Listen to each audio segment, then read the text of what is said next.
Welcome. You're listening to the Leading Health Podcast by the Kansas Health Foundation. We have a bold vision to make Kansas the healthiest state in the nation. And it's not just a vision, it's a movement powered by people like you. You are one of the 30,000 Kansans invited to help us shift our state's future. We're your hosts, Ed O'Malley and Susan Kang. In each episode, we move beyond the usual conversation about health, the doctors and deductibles.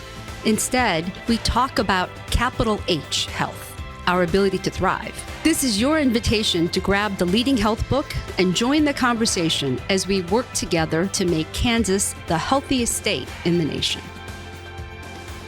Welcome back to the third episode of the Leading Health Podcast. This is the podcast where the Kansas Health Foundation, specifically my colleague Susan Kang and myself, I'm Ed O'Malley, walk through the book Leading Health, How You and 30,000 Kansans Help Communities Thrive. Today we're on Chapter 3. Susan, you'll tee up Chapter 3 in a little bit, but before we get to that, just how you doing? How are things for you today? I'm doing great. It's been a great day already, and I really enjoyed the other two podcasts on the chapters 1 and 2, and I'm excited to embark on this third chapter. There's a lot going on here at KHF. This little podcast has become a favorite little project of mine. It's a new endeavor for KHF.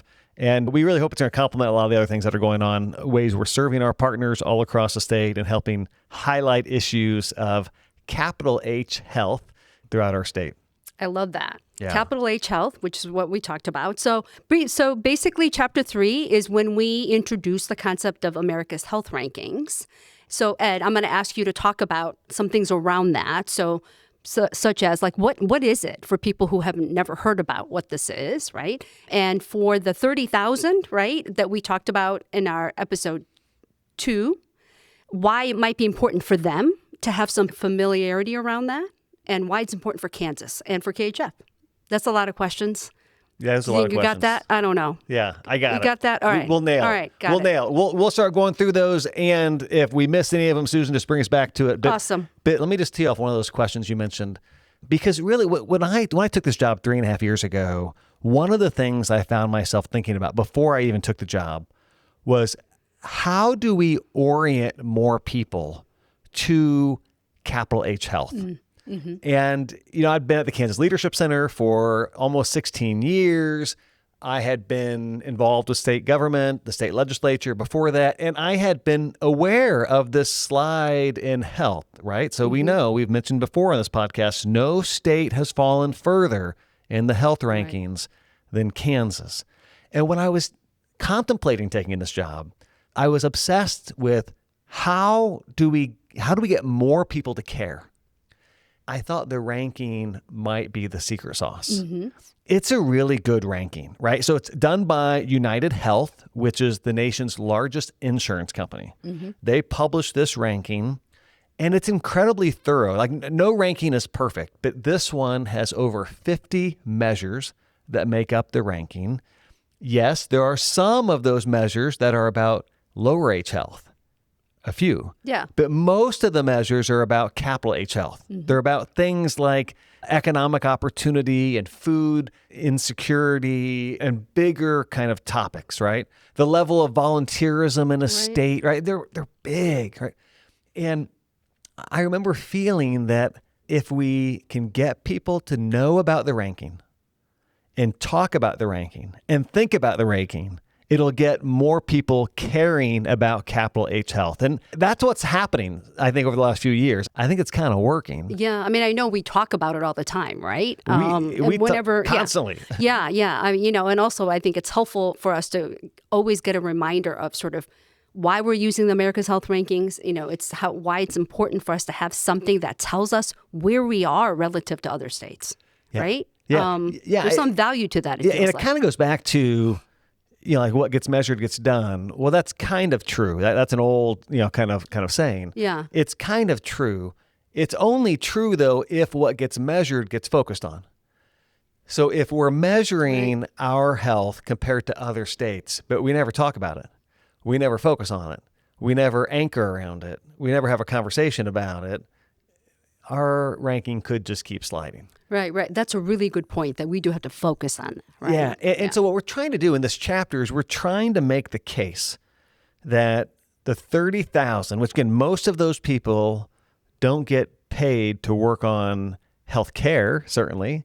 Most of them don't wake up every day thinking that health is their thing. Now, this book and this podcast is trying to make the case that they should, right? Capital H health. But what we're trying to do in this chapter is help the 30,000 realize that America's health ranking is a really good North Star for us, the 30,000. Mm-hmm. Like the 30,000 need something they can rally around. And when a state has been sliding in something as important as health for as long as we have been sliding, we'll make the case, we'll argue that this thing should be not just a North Star for the Kansas Health Foundation. This should be a North Star for a large number of the 30,000. And we hope it will become, because we're just going to keep talking about it until we beat them into submission, right? About believing this is an appropriate North Star for the state. I know it is, you know it is, and we're going to dive a little more into why it's such a good North Star and what exactly is in it. So Susan, where should we go next? Yeah, I'm just following up on the need to focus on our downward slide in our health rankings. I mean, I think you're right that if we're not focused on it and really doing something around it, the slide will continue to happen, right? There's no intervention that is happening if we're not focused on it. So, 30 years ago, 31 years ago, we were 8th in the nation. And then, as of, and the rankings just came out in January, we are now 27th. So we've been making some steady progress upward in our rankings, which is awesome. Susan, go ahead. Real quick, let me just dive into that one. So it was 1991, and Kansas was ranked number 8th. We were the 8th healthiest state in the nation, according to America's Health Rankings. And since that time, since 1991, no state has fallen further, okay? We fell as low as number 31. And it's a pretty kind of just steady downward trend. Yeah. Hopefully bottoming out at number 31. And that was 4 years ago, right? And that was the moment that the Kansas Health Foundation said, we're going to anchor around this ranking. That, you know what? We bear some responsibility for that ranking. We're a Kansas Health Foundation. We are a statewide entity focusing on health, and the ranking has slipped all the way from number 8 to number 31, and that happened on our watch. Like, we're not saying we're fully to blame, but we've got a part of the mess, is what we told ourselves 3.5 years ago. Developed a new strategic framework, anchored America's health rankings in that framework, right? The first part of our purpose statement is to help Kansas lead the nation in health, like literally get to number 1 in that particular ranking. And since we adopted that North Star, we've gone as a state from 31st to 29th, from 29th to 28th.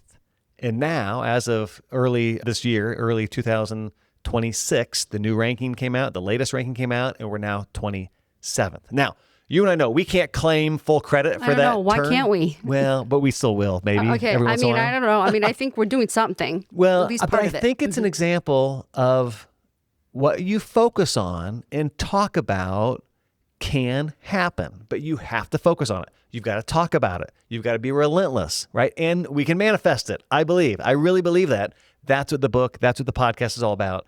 Now, you and I know we're not going to get from 27th to 1st without a whole lot more people focusing on this as well.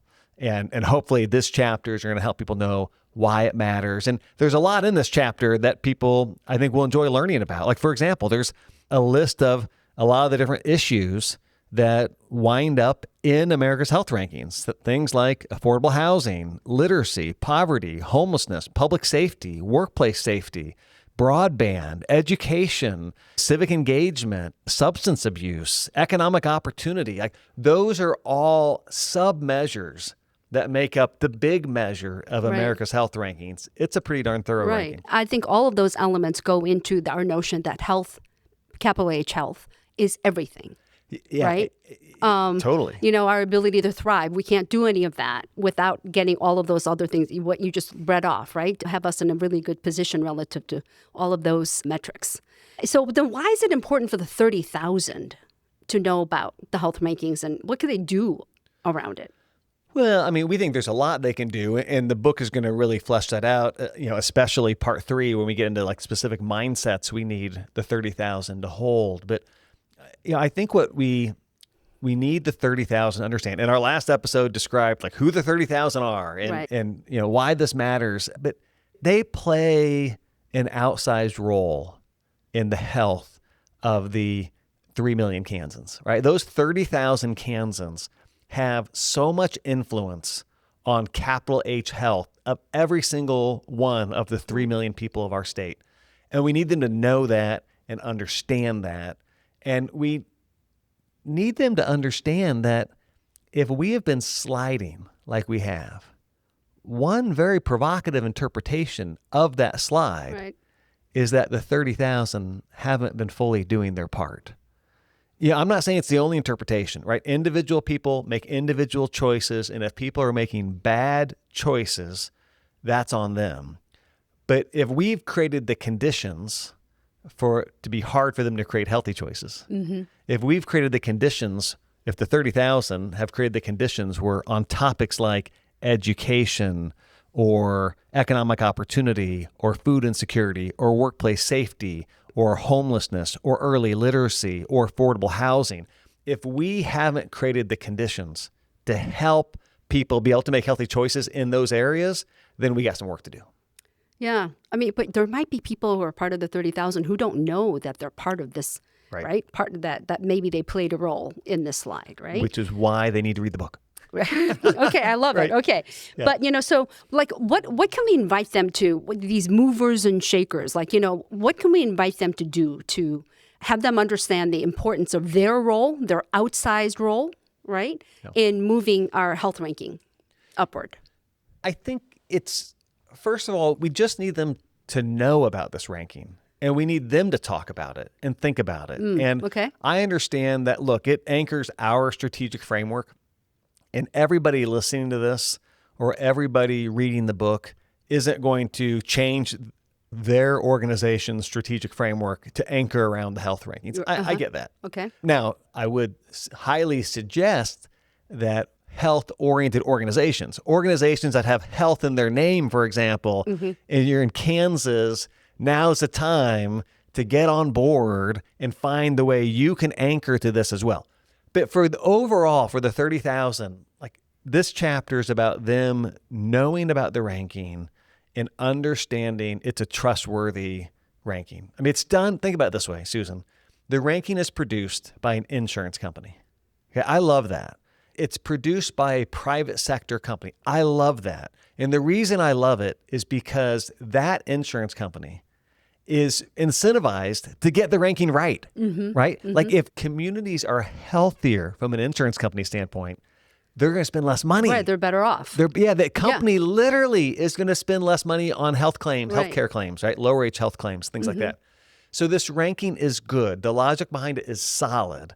And this chapter is inviting the 30,000 to understand it and to at least consider caring about where Kansas falls on that ranking. Yeah, I also like that it's published in conjunction with the American Public Health Association as well.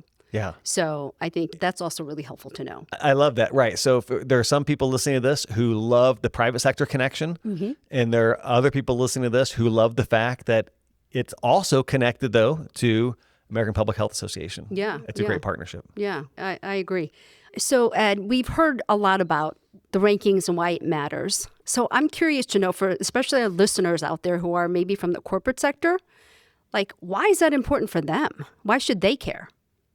Look, I don't know how we grow our economy. I don't know how we create a stronger business climate if the health of our state continues to decline. And now we said earlier this episode that maybe we've started to turn the corner. We were as low as 31st. Now we're 27th. But if that's not the case, if actually we just have a little blip in the right direction and we start declining again, That is not good for business. It's not good for the corporate sector. It's not good for the private sector. And we need healthy people. Imagine a sports team that doesn't have healthy people, healthy players. Yeah. They're not going to perform well on game day. Right. The same is true with our private sector friends. They need a healthy workforce, and a healthy workforce will help their company thrive and grow, help our private sector in Kansas thrive and grow, which we desperately need, right? Yeah. All these things are interrelated. The challenge that we're playing with in the book is if we need health to be something that people care about who aren't just people who have health in the name of their organization or their title. We need the private sector to think about what role do they play. We need the government sector to think about what role do they play. We need the grassroots sector. We need all these different sectors thinking about what their piece of this is. And as the book goes on, we're going to make that case more and more clearly. But we need to rally as Kansans around this North Star. We're actually asserting in the book, Susan, that this shouldn't just be a North Star for the Kansas Health Foundation. We're asserting that this is a great North Star for the 30,000, that we need something to rally around, that this makes sense, and we're asking people to get on board. We also this year published what we're calling the economic case for health. So this connects to why this matters so much to people in the private sector, people who are responsible for employees and productivity and P&L statements and things like that. We've known for a long time that your economic status is the biggest driver of your health. That's not new. We've known that for a long time. Right. But what we did this year is our team compiled a body of research that in essence showed that the reverse is also true. Okay, so the Economic Case for Health report, which we'll put a link to in the show notes, but people there will see that what we found is that when a person is healthier, Capital H health. Capital H health. When a person is capital H healthier, they produce more economically. Like they make more money, they have more financial security. That kind of makes sense, right? Because if you're sick, it's hard to make money, so on and so forth. But what the research also showed is that a workforce, like a company, if their workforce is healthier, that company does better economically. Like they're a stronger company from a P&L type standpoint. And it also showed, this research showed that a community, a nation, the healthier their people are, the better the GDP, gross domestic product, is. So the relationship is a powerful one. So yes, we all need to care about health. It affects everything we're doing. It's not only, economics isn't only a driver of health, but health is a driver of economics, and we've got to grow the Kansas economy. So lots of reasons for people to care about this health ranking. I love all the different, the over 50 sub-measures that measures, all the different sort of the social determinants of health, right, beyond healthcare. I love all of those things. And now I'm hearing how the not only our public health sector or our public sector, but also the corporate sectors, and why it should matter to them and why it would be helpful, right? Especially with relative to the health of the workforce and what it might mean for the bottom line, right? So, I think those are excellent points to be made. As we think about ending this episode, one of the things that I invite our listeners to do is to actually take a look at the America's Health Rankings and the Kansas State Summary. The link appears in the show notes. Susan, two things on my mind, but in terms of what I'd love listeners to be thinking about. One of them is I just want those of you out there who are thinking to yourself, yeah, but like Susan, Ed, I hear you, but what about the people who are lazy, making crummy choices, not getting regular checkups, so on and so forth?